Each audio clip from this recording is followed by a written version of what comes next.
Hi guys, Chester Westerford here. So, I went to see Aquaman and the Lost Kingdom last night, and as I often do, I wanted to give my quick spoiler-free review. I tend to do quick ones here for those people who don't have a lot of time and just want to know if a movie is worth going to see. So, what did I think? Well, going into this, I'd heard some ridiculous rumors spread around, and I just wanted to say this one thing.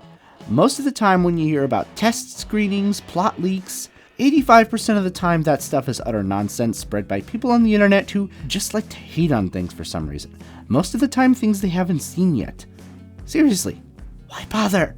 Don't you have anything better to do with your time? But I just wanted to dispel some of those rumors. Minor spoilers may ensue, but in case you were wondering, no, there were no babies killed in this film. It wasn't a total disaster, and it's not just woke garbage. Yes, there is a message about climate change, but so what? Even if you hate that stuff, it didn't overshadow the plot, and it did fit into the story organically.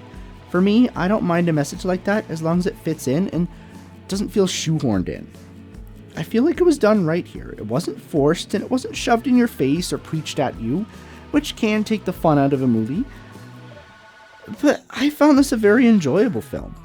Was it perfect? No, but no movie is. Director James Wan is an excellent visual storyteller. The first film, in my opinion, is pretty close to a visual masterpiece, and while some of the visuals in the second one may not work quite as well as the first, it's still mostly just fantastic. The story is pretty basic, but honestly I found that very refreshing.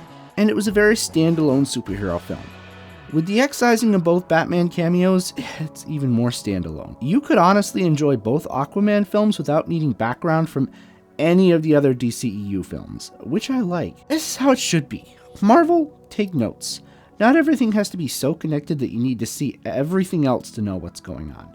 I'm all for big crossovers, but sometimes a movie like this is what's needed. I had fun watching it, and it honestly made me a little sad that the DCEU is ending, and we won't see these characters again. Granted, the nature of the film and the new DCU is such that if Gunn and Safran wanted to revive the Jason Momoa version of the character for a third outing, they could, but even if this movie somehow miraculously made a ton of money, I don't see that happening.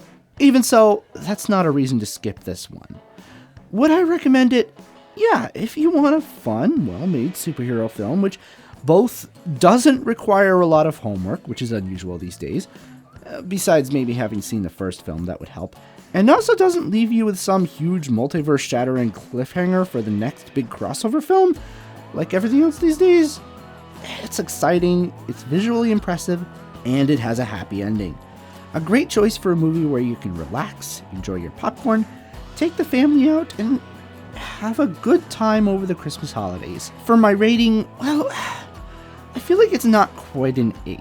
It was a bit slow at the start, but once it gets going, it's really enjoyable, so it's not a 7 either. I think I'll compromise and give it a 7.5 out of 10. But anyways, did you guys see this movie? Feel free to post down in the comments below if you enjoyed it, or if you didn't. Other than that, have a very Merry Christmas. Oh, and if you enjoy corny jokes, don't forget to check out my other channel, Westerford and Smith, or my Facebook page, Chester Westerford, or my Instagram page, or my TikTok page, same name, for a fun Christmas countdown I've been doing throughout the month of December. Christmas is almost here, and I should have advertised this a while ago, but I just thought of it just now, so yeah, go check that out. Goodbye.